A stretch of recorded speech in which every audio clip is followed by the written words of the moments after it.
Just bring it.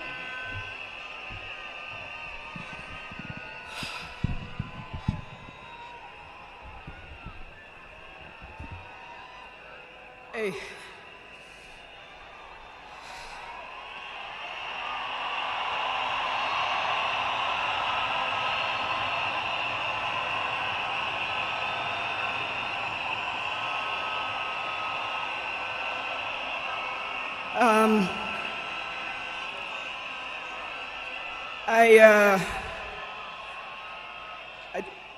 To fellow mourners and all protocols observed, I don't know who I'll miss more, my dad or my superhero.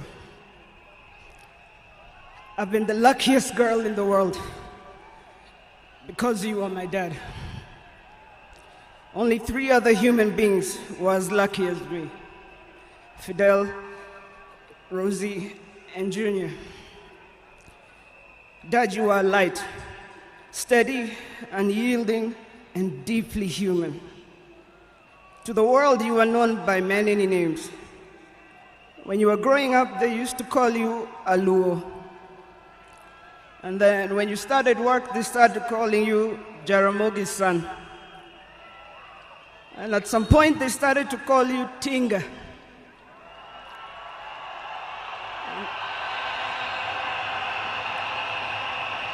At another point, they started to call you Aguambo.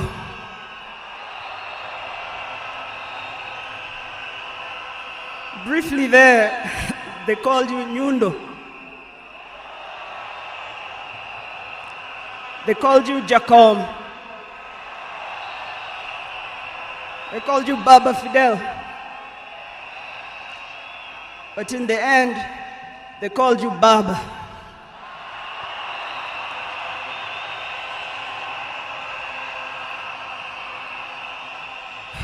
To me, you were simply Dad. A man whose presence froze rooms around the world.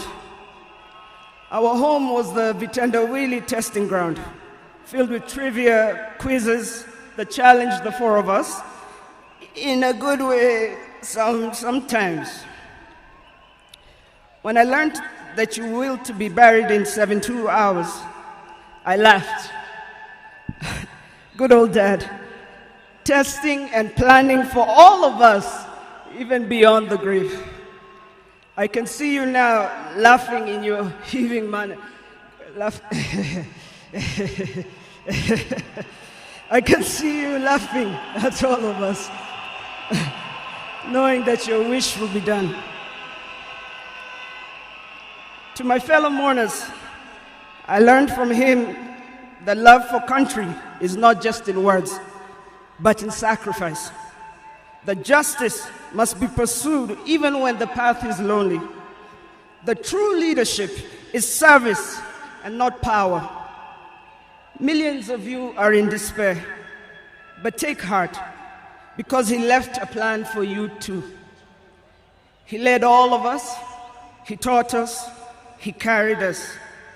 We know what he expects from us, and we shall rise together in his honor. I watched him at his best. I watched him fall and rise again, each time with grace, forgiveness, and hope. At home, he was gentle and humorous. He loved storytelling, music. I think you know the favorite song. Down the bay, the mountain top, where the sun shines on a mountain top. I took a trip on a sailing ship, and when I reached India, I made a stop. But I'm sad to say I'm on my way. Won't be back for many a day. My heart is down, my world is turning around. I had to leave a little girl in Bondo town. Dad loved his grandchildren, Safi, Fidel's son Alai, Junior's son Lion, Sanai, and Jaramogi. He loved you with all his heart. Even in the busiest moments of national duty, he would send me to check on all of you.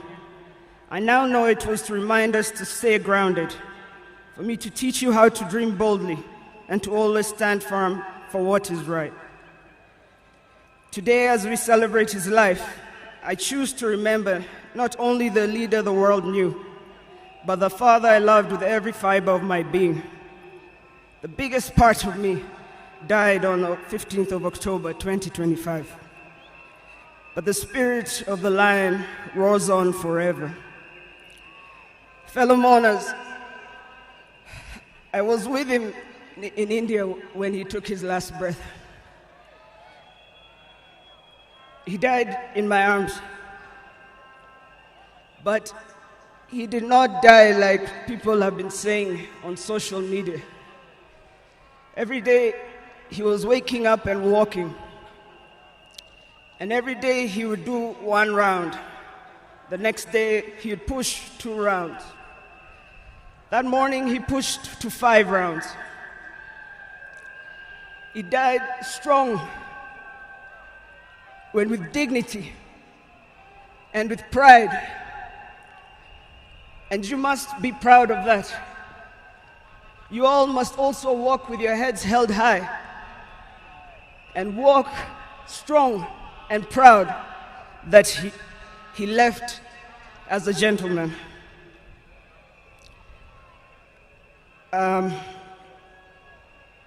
As a family, we want to thank all of you, from Turkana to Lamu, from Isiolo, Mandera, to the shores of Lake Victoria. Asanteni sana. The king is dead, but long live the crown. Joey! Joey! Joey! Joey! Rest in peace, Dad. Asante.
Your Excellency, the President of the Republic of Kenya, William Samoei Ruto, and our First Lady Mama Rachel, and all protocols observed.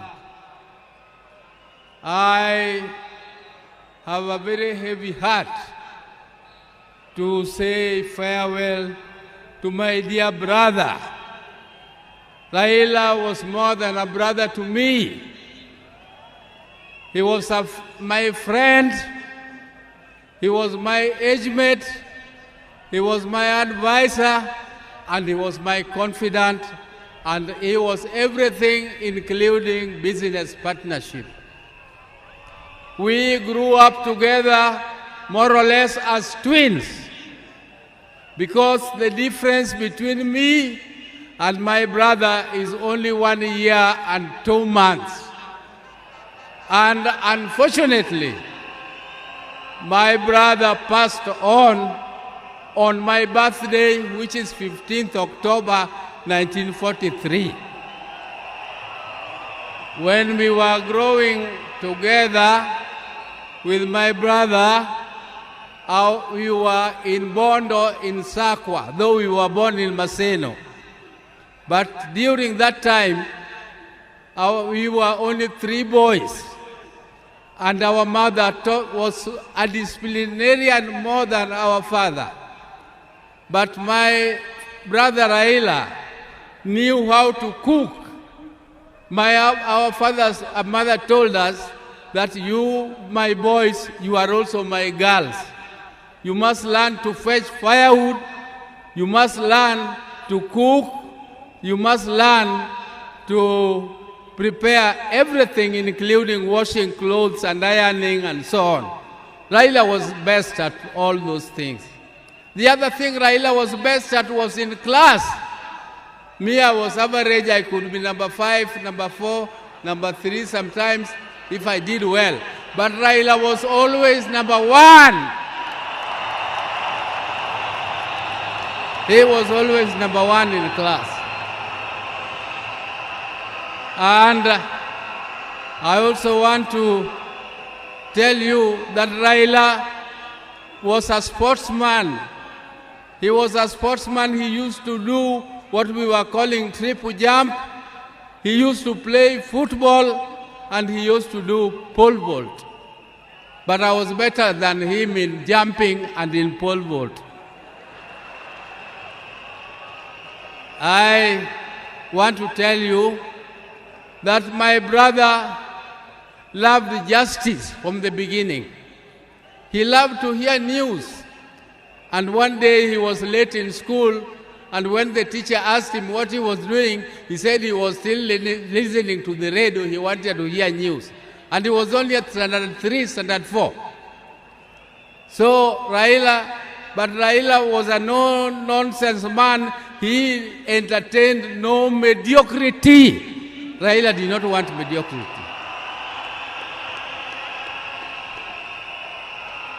If you came across him with lies or something mediocre, his left hand was very fast. He could give you something to teach you a lesson that you must always be truthful. He protected me and my brother, the later Gola, because he was more brave in confronting anybody who attacked us. Ladies and gentlemen, I can tell you the story of Raila the whole day, but that is not my intention today. My intention is to tell you that even though my brother was almost the same age as me, but younger than me, I can tell you that I respected him as my leader in the political arena.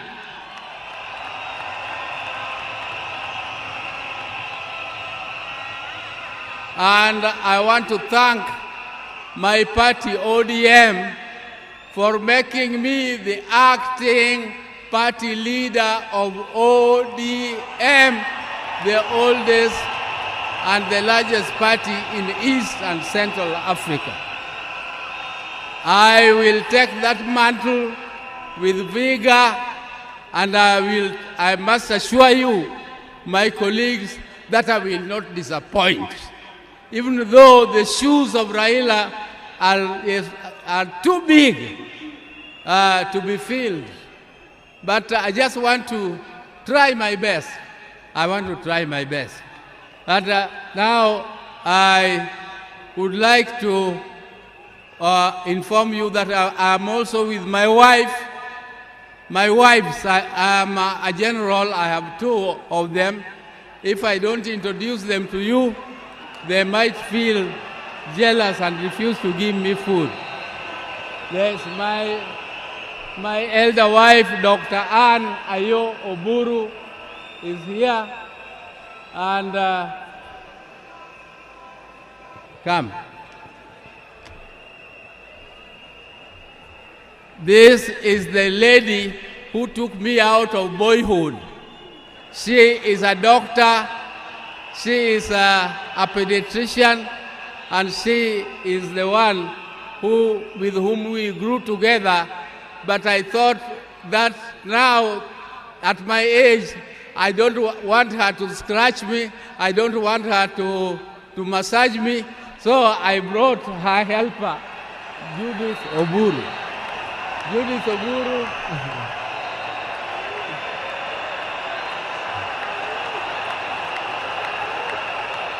Judith Uhuru here works with NSSF, and she is also an accountant by profession. So thank you very much, Your Excellencies. We have come here to mourn. Tomorrow we are moving home, and we shall talk to you again when you come to Bondo. And I thank you all for listening to me and giving me this opportunity to listen to you. But please, keep the spirit of Raila burning. We are going to keep the spirit of Raila burning. You can see Raila has siblings. You can see Junior has spoken here very well. You can see Winnie is there burning. You can see Rosemary is there burning. And you can see their mother, Ida, is here. Ida, please keep the family together and make sure that the fire of Raila keeps burning forever and forever more. Thank you for listening to me. Oh, let me leave on. Asante, my brother, rest in peace. My brother, rest in peace. Greet for us, my dad, Jaramogi Oginga Odinga. Greet for us, our mama. Greet for us, our mama, our mother, Mama Mary Oginga. Greet for us, our father, Jaramogi Oginga Odinga. Greet for us, all our brothers, Agola, Osewe, and Odima, who left before us. And greet for us, all of them. And I'm sure God the Almighty is going to welcome you with his hands there, because you were magnanimous, you loved God, and you loved people. That is what God also expected of you, and you have done your best. Rest, my brother. Rest in peace. Rest in peace, my brother. Thank you.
Hello?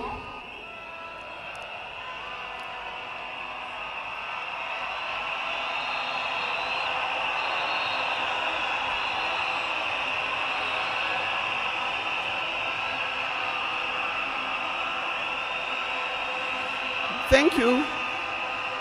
Thank you. Thank you. To His Excellency, the President of the Republic of Kenya, His Excellency William Samoei Ruto, and Her Excellency Lady Rachel Ruto, the former President, President Uhuru Kenyatta,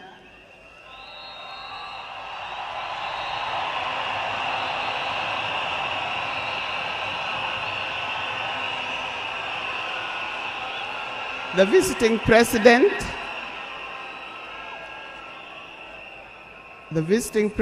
past and present, the Deputy Presidents, all distinguished guests, ladies and gentlemen, and watu wetu wa Kenya kwa jumla, hamjambo. Today is a very unique day. It is not every day that I would be standing here to say something to the nation and to the world about my dear husband, Raila Amolo Odinga.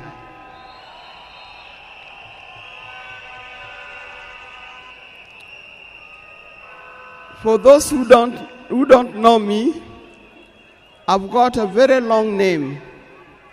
They call me Canon Dr. Ida Betty Odinga EST.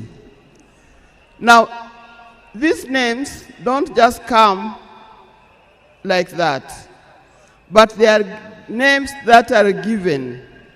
I cannot forget the name that the public has given me called Min Pin.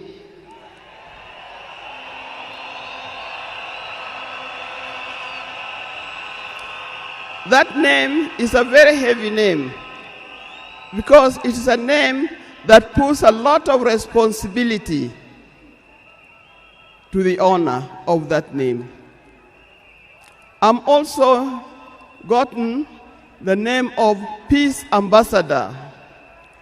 And for that reason, even before I say something else, I'd like to say something about peace. One thing that I know that Raila stood for, and he keep on repeating, is that we need peace in our nation, we need peace in our homes. And peace will not survive in a situation, in a chaotic situation. For that reason, I appeal, today I appeal, let us mourn Raila in peace. I know you are all concerned. I know you are all mourning. You are sad about this, but let's keep peace so that the peace can prevail, not only here in the stadium, but also in the rest of the country. Coming to talk about my dear husband, Raila Amolo Odinga. I first met Raila way back in the early 70s, and we got married in 1973. For that reason, I've lived with this man for 52 years. Many of the people that I see or who are in this stadium could have easily be our children. No wonder you call him Baba. That name did not come from nowhere, but came from the experience and the life that he has lived with and relationship that he has had with some of these people. During our union, we were blessed by 4 children. First, we had the first child was called Fidel Castro Odhiambo Odinga. When Fidel was born, I was a bit hesitant the way he gives the name. I said, why do you call him Fidel? Then he said he was a great admirer of Fidel Castro, and therefore he named his first child Fidel Castro Odinga. Later, we had the second child, Rosemary, and here again, Rose is the name of my mother, and Mary is the name of his mother. We combined the 2 names together, and we called the child Rosemary. It also has a meaning to us. When it came to the third one, and he named after his best friend and his cousin called Raila Kembo, with whom they shared the name. So we ended up with Raila Oginga, Odinga.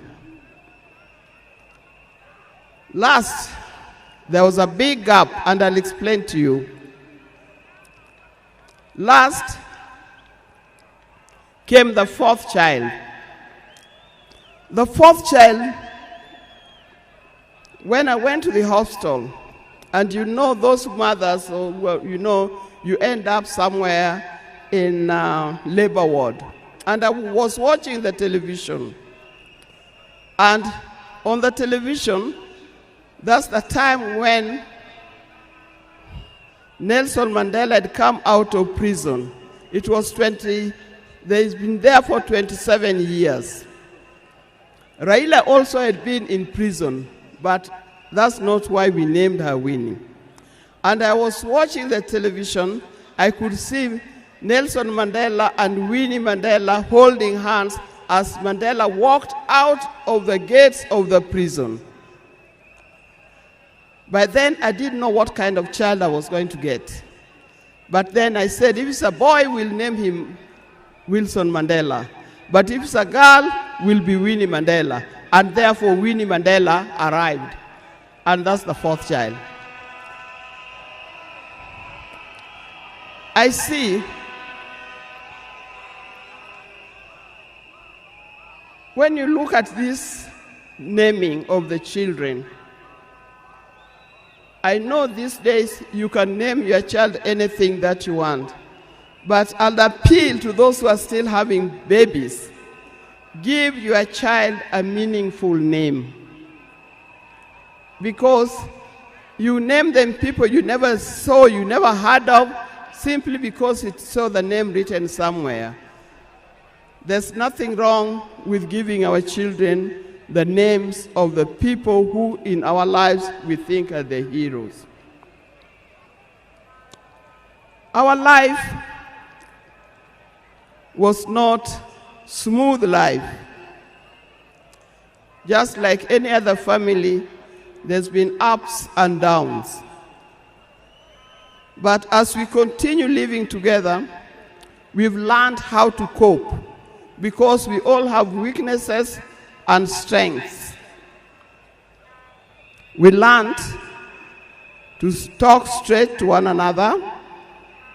We learned to speak the truth, and we learned to forgive and move on. Now, that forgiving spirit was not only in the home, but is something that he has spread to the Kenyan. You've seen how many times he has tried in the elections, but that forgiveness is paramount. So please don't carry grudges from one generation to another and from one group to another. We are all Kenyans. We are all Kenyans. We are sisters and brothers. We must learn to forgive easily and build together Kenya.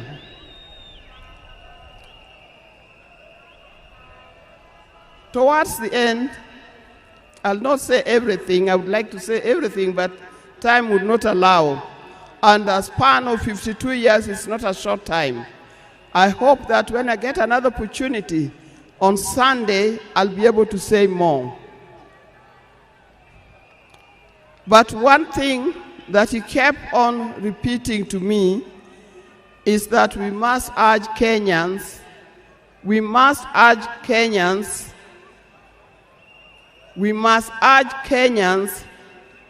to live in peace.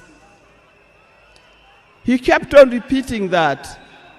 We must repeat it to our Kenyans. We live in peace. Raila hated dishonesty. He hated dishonesty. He hated greed.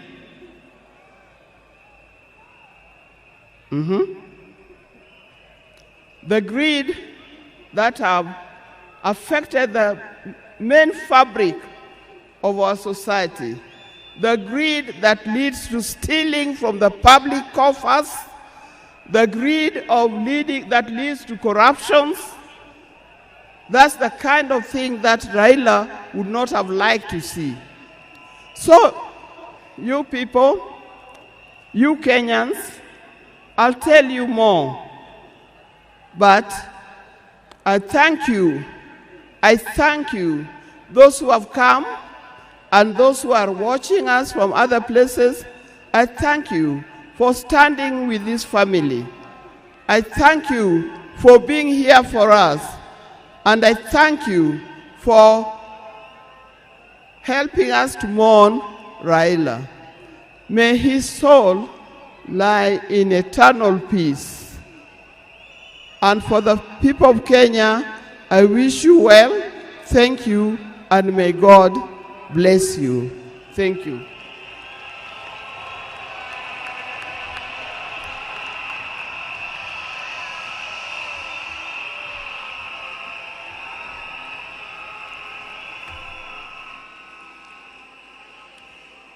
Fellow mourners, we are moving towards the end of this occasion, the first part, so that we can allow a second part that is going to take place in the afternoon.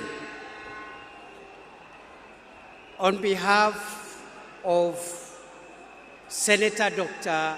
Odinga, who has been the co-chair of the National State Funeral Committee for the late Prime Minister Raila Odinga, I want to thank the people of Kenya and the people of the world for mourning our departed leader with dignity. I would like to just clarify that Senator Odinga has spoken in two capacities. First, as a member of the family, and secondly, as the interim acting party leader of ODM. Your Excellency, fellow mourners, we recognize there's so many mourners who have come to mourn today, and we respect all of them and thank them for making time. Allow me, Your Excellency, to do two things, and then we will conclude. The first is to acknowledge that the leader that we have lost in our country was not just a leader in Kenya. He was a regional leader, he was a continental leader, and he was a global leader.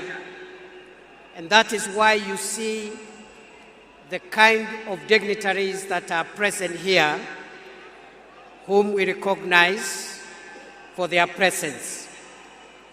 But we have also received formal condolences from global leaders from around the world.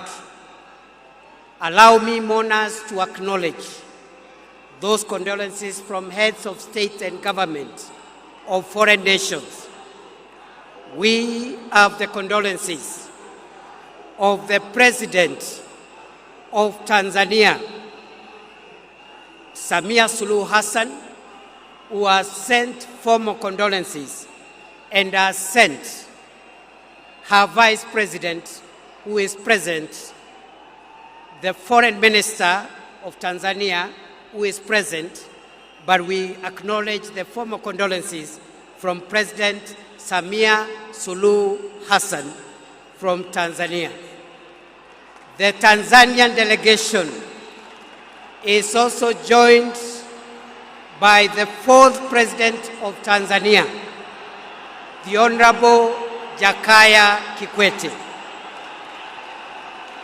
We also have condolences from President Yoweri Kaguta Museveni, the President of Uganda.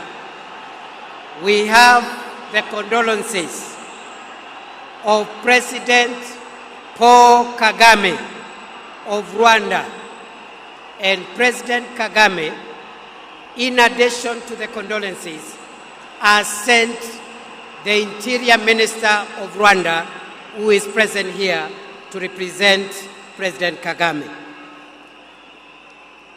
The President of Somalia, President of the Federal Republic of Somalia, I think has arrived after we had received his condolences, and maybe the President will acknowledge him. The Prime Minister of Ethiopia also sent his condolences. The President of Djibouti, Ismail Omar Gele, has also sent his condolences. The President of the Republic of Zambia, His Excellency Hakainde Hichilema, has also sent his condolences. The President of the Federal Republic of Nigeria, His Excellency Bola Ahmed Tinubu. The President of the Republic of Ghana, His Excellency John Mahama. The President of the Republic of Burundi, His Excellency Evariste Ndayishimiye. The President of the Republic of Sierra Leone, His Excellency Julius Maada Bio. The President of the Republic of Zimbabwe, His Excellency Emerson Mnangagwa. The President of the Republic of the Gambia, President Adama Barrow. The President of the Republic of South Africa, His Excellency Matamela Cyril Ramaphosa.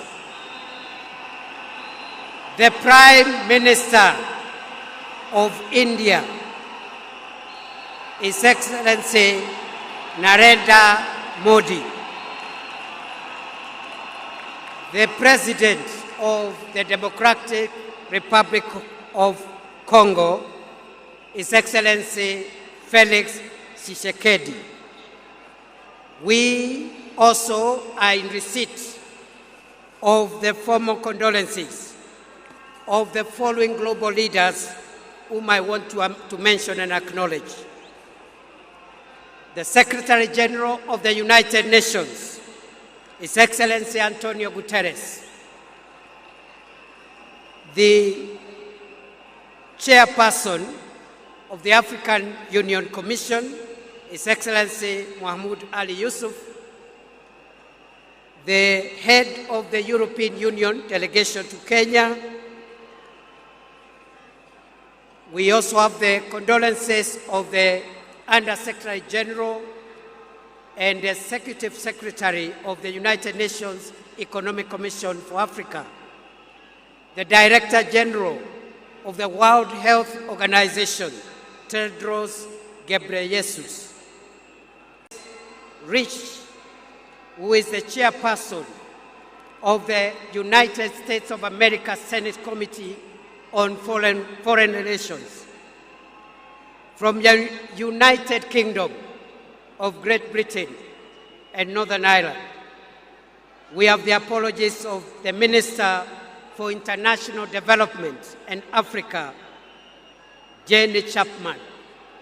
Condolences from Italy through the head of mission, through the deputy head of mission of the Italian Embassy, the High Commissioner of Australia, the High Commissioner of Canada, the Ambassador of the Russian Federation, the Ambassador of the Russian Federation, the Ambassador of the People's Republic of China, the Ambassador of the Czech Republic, the Ambassador of Switzerland, and the Ambassador of the Federal Republic of Germany. Ladies and gentlemen,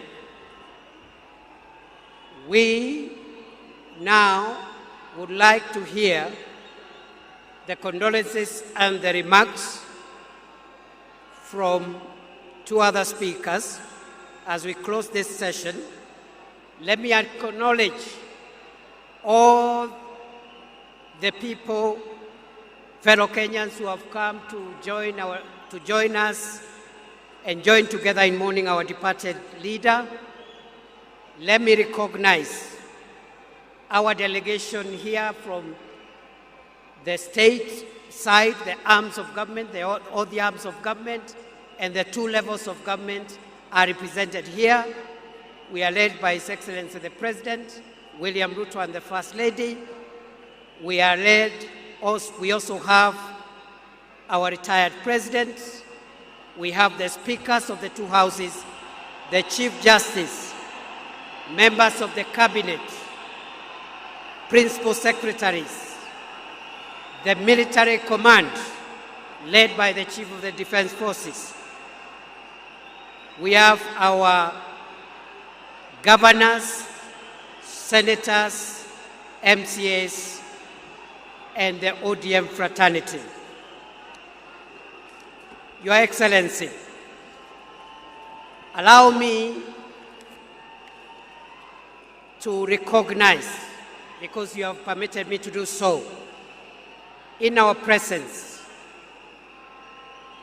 the names that were read, just for the purpose of record.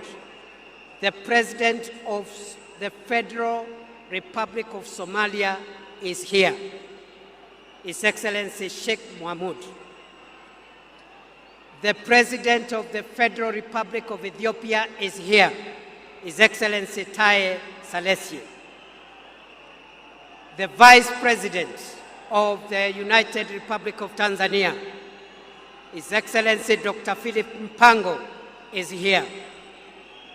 The former President, the fourth President of Tanzania, the Honorable Jakaya Mrisho Kikwete, is present. Mohamed Thabiti, Foreign Minister of Tanzania, is present. Rebecca Jadeng, Her Excellency Rebecca Nyandeng, Vice President of South Sudan, is present. And the Honorable Vincent Biruti, Interior Minister of Rwanda, who is representing President Kagame, is present.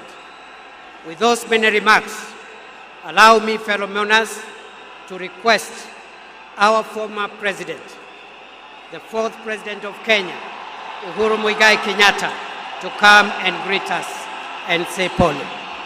Mr. President.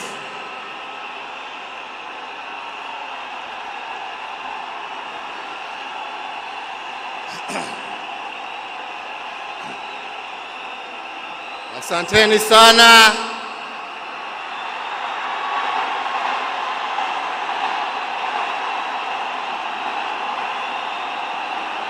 Asanteni sana.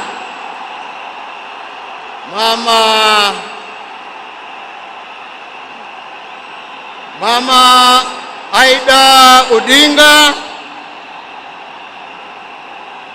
Rosemary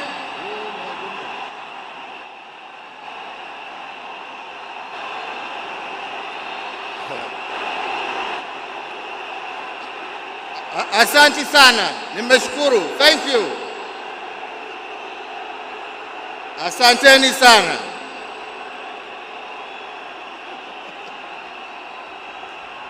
Asanteni.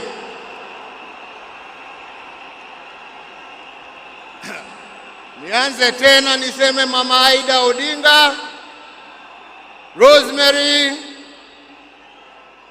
Junior, Winnie na familia yote ya mwenda zetu, rafiki wetu, Mheshimiwa Raila Amolo Odinga.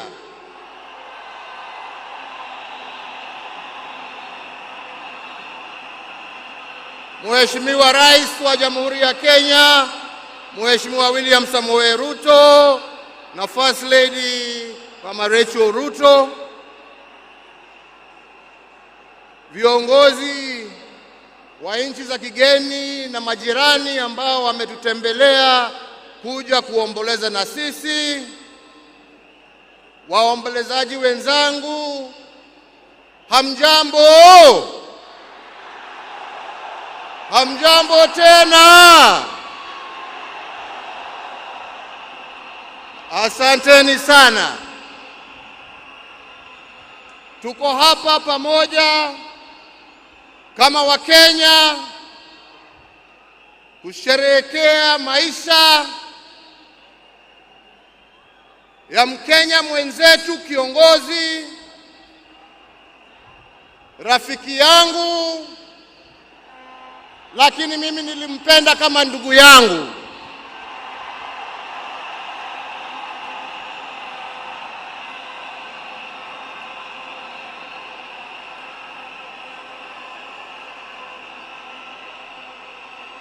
Mheshimiwa Raila Amolo Odinga, vile tumeambiwa hapa, tulimjua kwa majina tofauti tofauti: Agwambo, Jacob, Tinga. Lakini kama Wakenya kutoka kona zote tulimjua na tukamheshimu kama baba.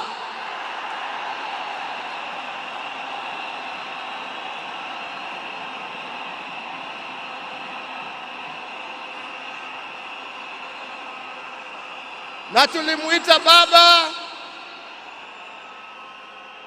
kwa sababu Mheshimiwa Raila Amolo Odinga alipenda nchi yake Kenya kuliko kitu kingine chochote.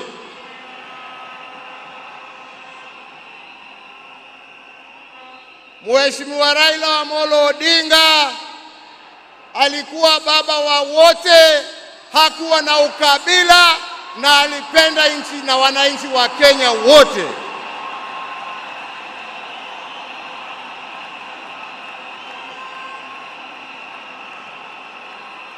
Na testimony hiyo yaoneshwa na marafiki tofauti tofauti ambao ukienda kumtembelea kwake nyumbani ulikuwa unawakuta huko. Marafiki kutoka kila kona ya taifa letu la Kenya. Raila alikupenda kwa sababu ya maono yako, alikupenda kwa sababu ya fikira zako, alikupenda kwa sababu ya vitendo yako, lakini sio kwa sababu ya rangi yako ama kabila lako.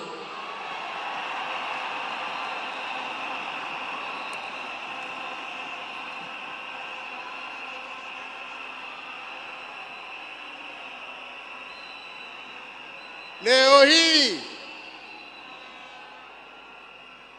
Kenya imepoteza kiongozi ambaye historia ya demokrasia katika taifa letu la Kenya haiwezi iandikwe bila la jina la Raila Amolo Odinga kuwa nambari moja.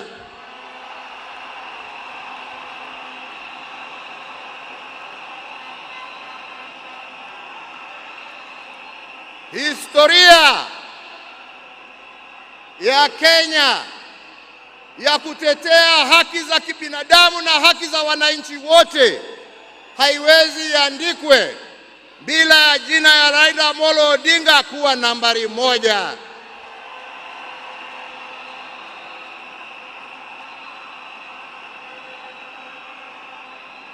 Historia ya ungatuzi na kuhakikisha ya kwamba wananchi kule mashinani wana uwezo ya kujiongoza na kujitawala na kuwa na viongozi ambao wanatekeleza shida za wananchi kule chini, haiwezi iandikwe bila ya jina ya Raila Amolo Odinga kuwa nambari moja.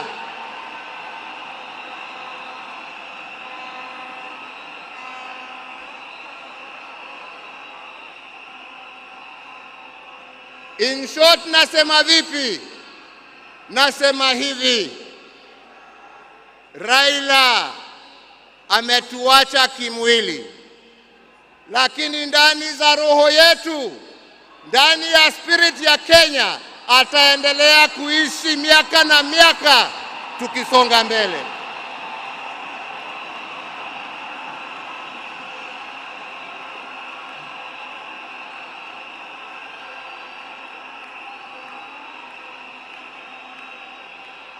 Wenzetu, Raila alipenda amani. Raila alipenda umoja wa taifa letu. Raila alifurahia akiona Wakenya wakiungana, wakishirikiana, wakijenga taifa lao pamoja. Raila alikuwa mtetezi wa haki ya kila mtu. Pahali ambapo alikuwa anaona hakuna haki, Raila ndio alikuwa wa mbele hapo kuhakikisha ya kwamba haki zimepatikana. Na wenzangu,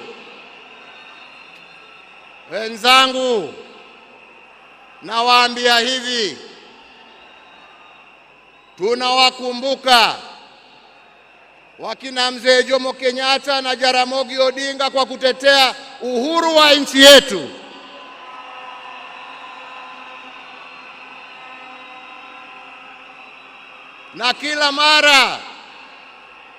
Na kila mara tukiimba wimbo wa taifa, tunasema tunatalinda uhuru wetu na damu yetu na jasho yetu. Leo hii tukiwa tunaaga baba yetu Raila Amolo Odinga, nataka pia tujiape ya kwamba hatutakubali kama Wakenya haki za kibinadamu, demokrasia na mambo yale yote ambayo Raila alitetea, hatutakubali yarudi nyuma.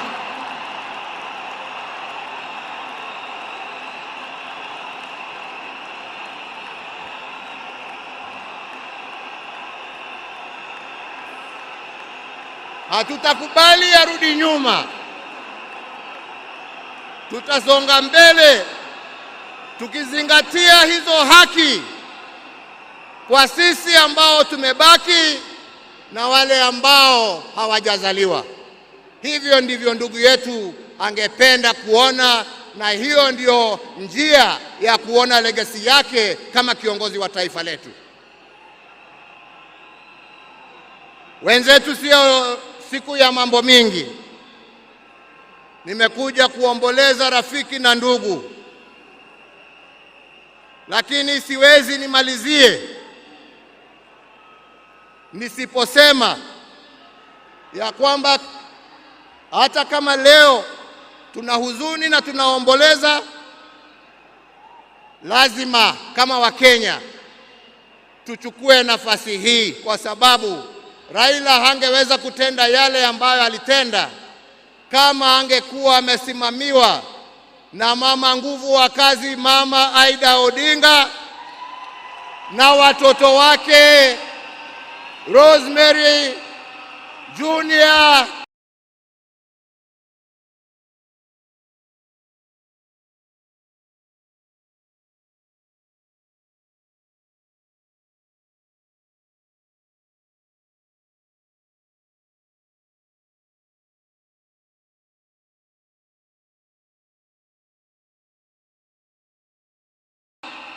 Winnie. Baada ya kazi tukiwa tulia kidogo hapo nini, tunapewa kitu kidogo hapo. Kwani mnacheka? Mimi kitu kidogo nasema uji na chai.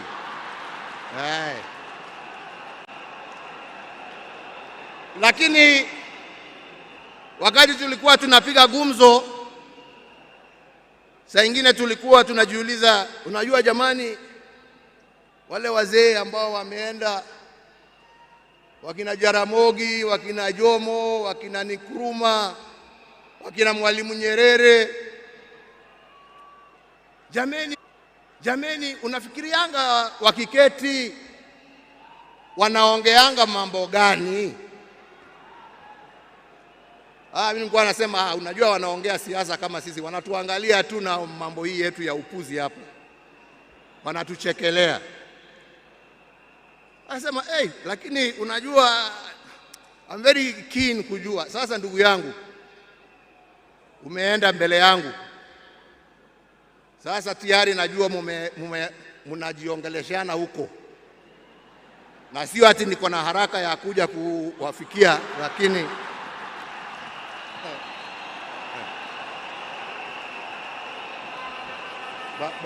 bado tunataka tutulie kidogo. Mwenyezi Mungu atusaidie, lakini najua wakati wetu tukifika utakuwa hapo kutuambia njia ya kutembea hizo mabarabara za huko. Kwa hivyo ndugu yangu, nikuombee kwa Mwenyezi Mungu akurehemu, akulaze na amani na wenzako, ukijua ya kwamba twakumbuka wewe na yale ambao umebakisha tutaendelea nayo, na familia yako sasa imekuwa yetu, na tutaendelea kuwalinda na kuwachunga na kusimama pamoja nao kwa wakati wote. Nasema lala salama ndugu. Mungu awabariki familia yako na awafariji na awapatie nguvu, na Mungu aendelee kuibariki Kenya hii yetu, Afrika Mashariki na Afrika kwa jumla. Asanteni sana, Mungu awabariki.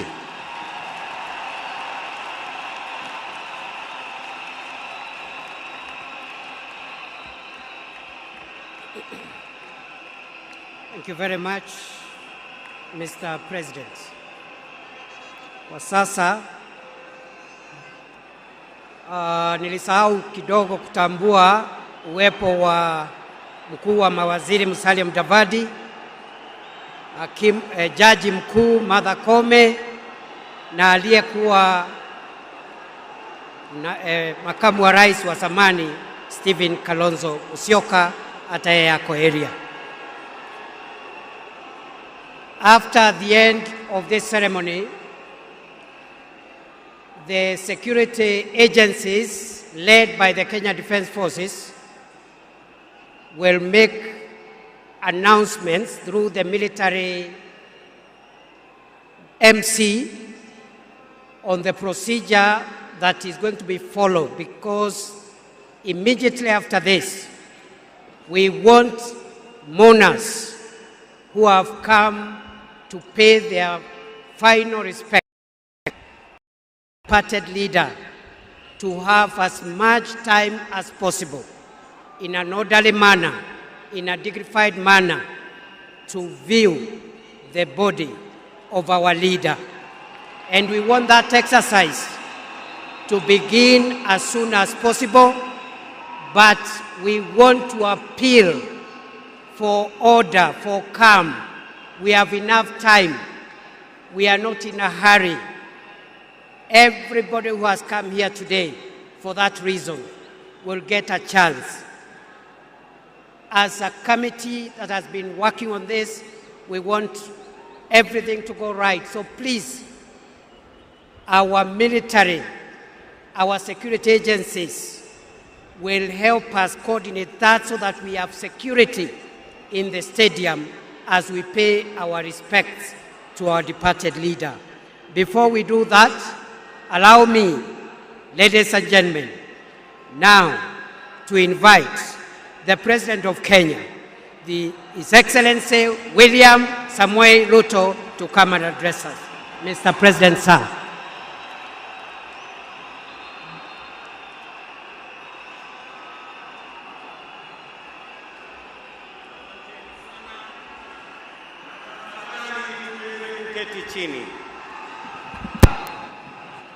Fellow citizens, friends of Kenya from across the world, distinguished guests, ladies and gentlemen, every once in a generation there comes a leader whose impact transcends their moment.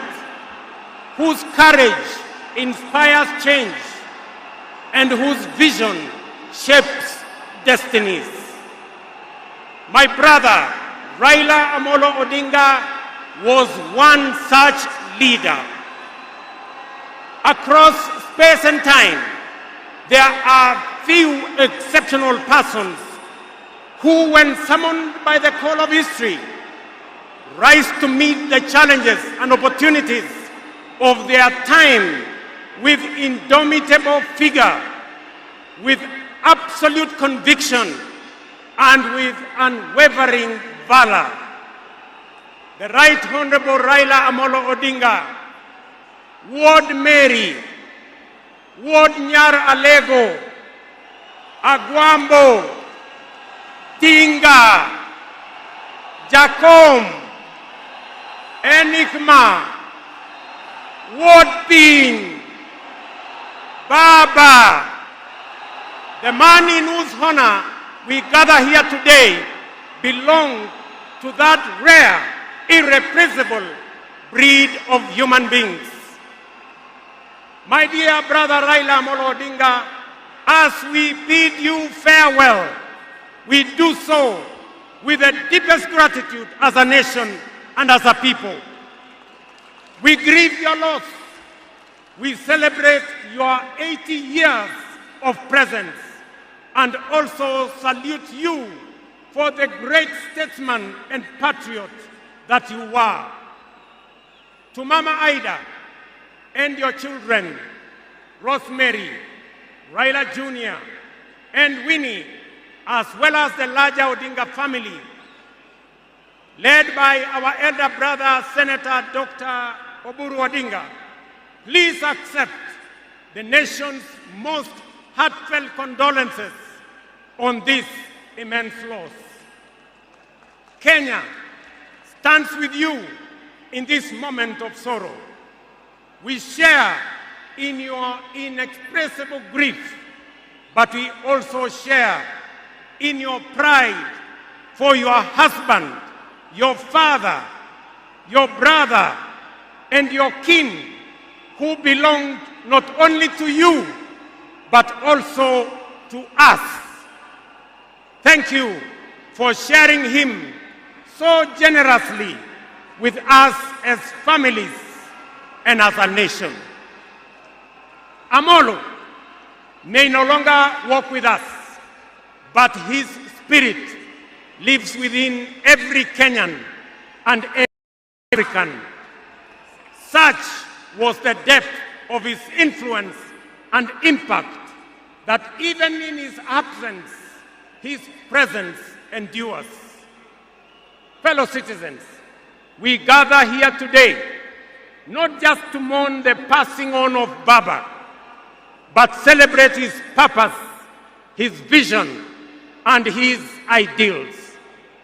He walked among us as a man, but he also charged among us as a movement for change, a movement for justice, and a movement for inclusivity, and a movement for a greater and better Kenya. Allow me, fellow citizens, at this solemn moment, to also speak as an ordinary Kenyan, a father, a brother, and a fellow traveler in the journey of our nation's history. I have come a very long way with Baba. When I stood by him with the other Pentagon members at a defining moment in his and our nation's history, I neither knew that one day we would find ourselves on opposite sides, nor could I have imagined that years later he would stand by me, this time to steady the nation and to help anchor my leadership, culminating in the birth of the broad-based government. To you, Baba, I owe you, and I am truly and eternally grateful that our paths crossed and that we shared this journey together. We have been both collaborators and competitors, friends and rivals, but always patriotic Kenyans, united by a dream greater than ourselves, a dream bigger than any partisan divide, a dream of a united motherland called Kenya. As I have reflected on Raila's legacy following his passing, I have entertained no doubt in my mind that history will judge him fairly and kindly, because whenever the nation needed him to rise above self, he always did unreservedly. Whenever Kenya needed reason, he became the voice of reason courageously.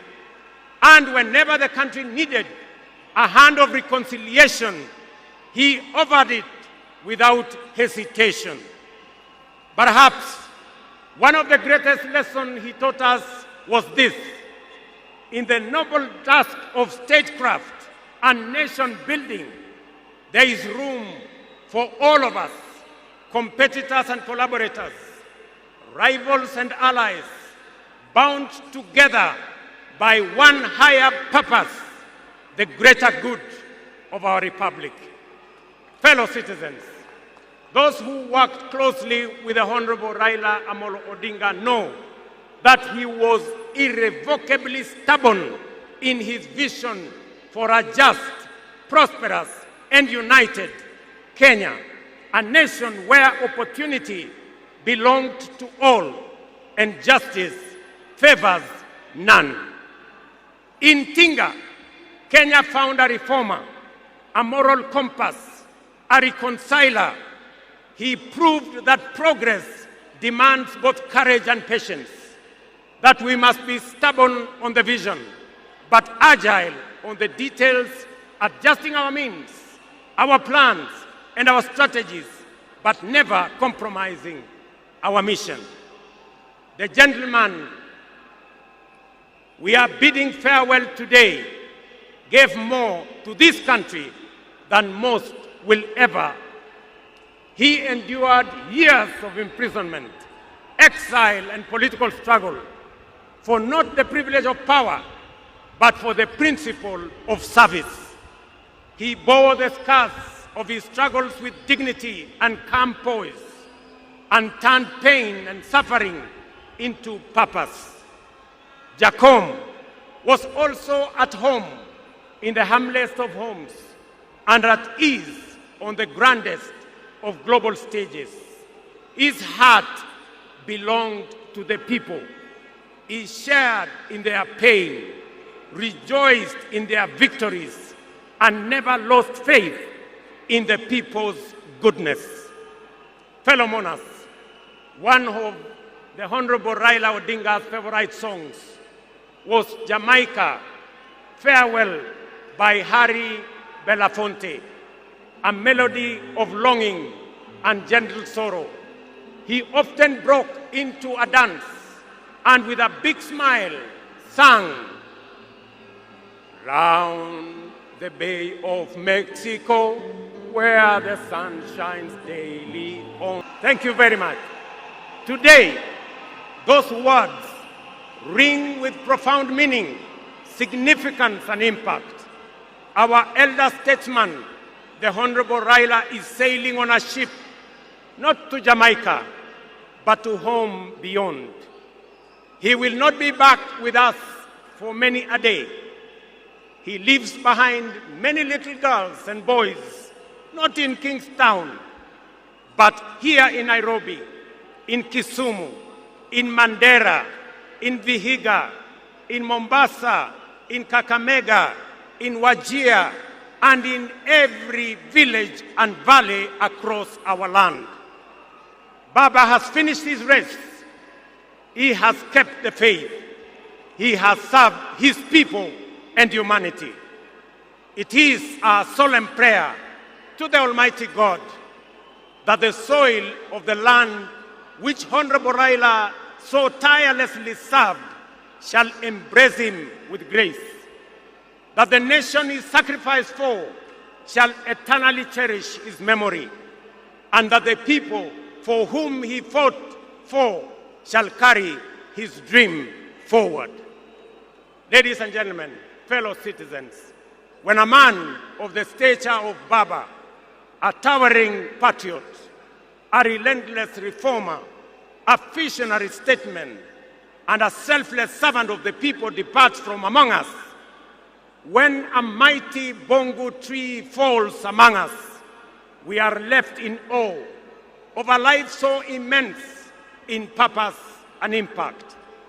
And in that quiet moment of both boundless gratitude and unfathomable grief, we are rightly bound to ask, from where shall another like him rise? Ladies and gentlemen, there was and there can only be one Raila Amolo Odinga, a man of great courage, a man that made sacrifices, and a man who had a big heart to forgive even when he was wrong. May the Almighty God comfort his family, and may the soul of the Right Honorable Raila Amolo Odinga rest in eternal peace. Asanteni sana na Mungu atubariki sisi zote, and God bless our great nation. Thank you very much, and I want to thank all the dignitaries who have come to condole with us. Asanteni sana, tutawaona mbele katika safari ya kumpumzisha huyu shujaa kiongozi wetu Raila Amolo Odinga. Asanteni.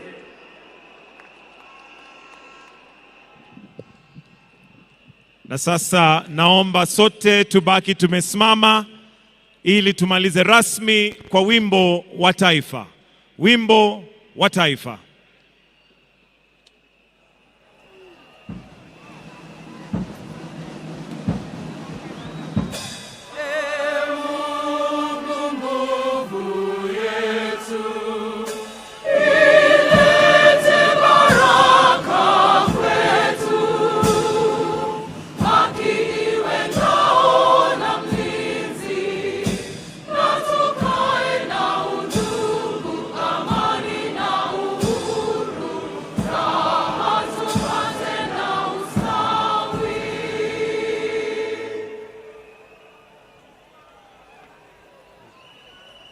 Na kwa sasa naomba tafadhali tuweze kuketi na kutulia ili tuelekezwe vile tutakavyoona mwili. Lakini kwa sasa, for the exit protocol, we'll have His Excellency the President Dr. William Samoei Ruto together with Her Excellency the First Lady to progress and leave, followed by His Excellency Hassan Sheikh Mohamud,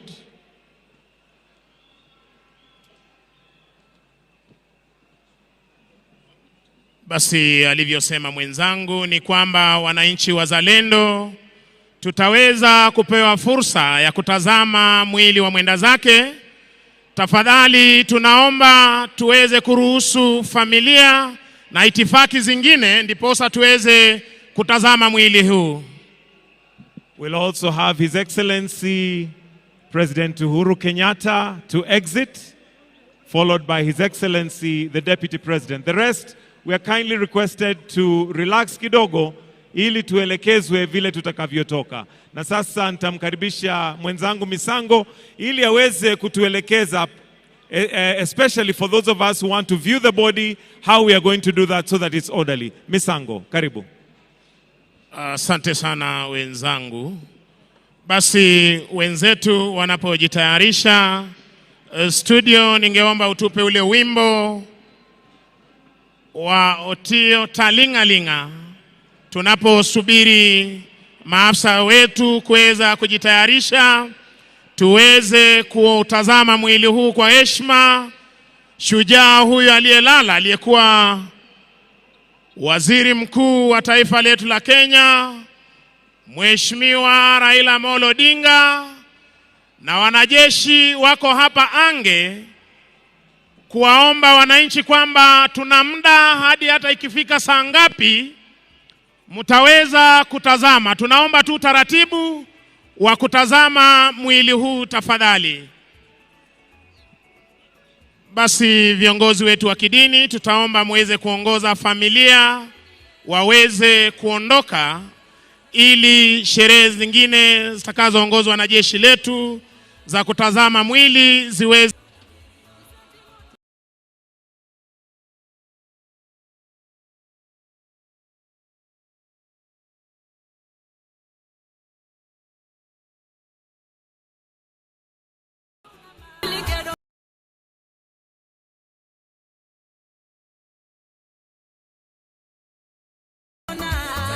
those who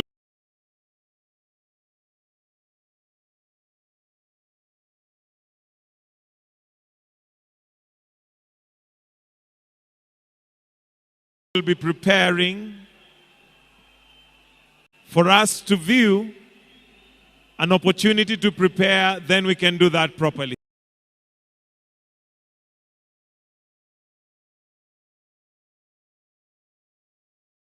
So kindly tuendelee kungoja tu na tuwe na subra. Shukran.